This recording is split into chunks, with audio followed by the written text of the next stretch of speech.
একটু চার পাঁচটা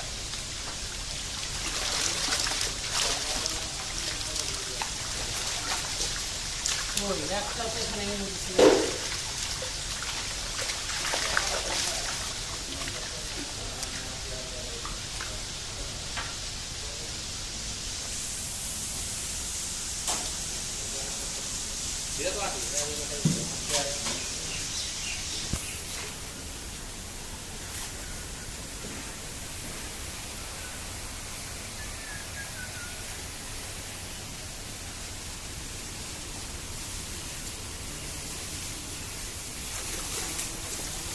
লাঠি নিয়ে আমার ভাইলে তো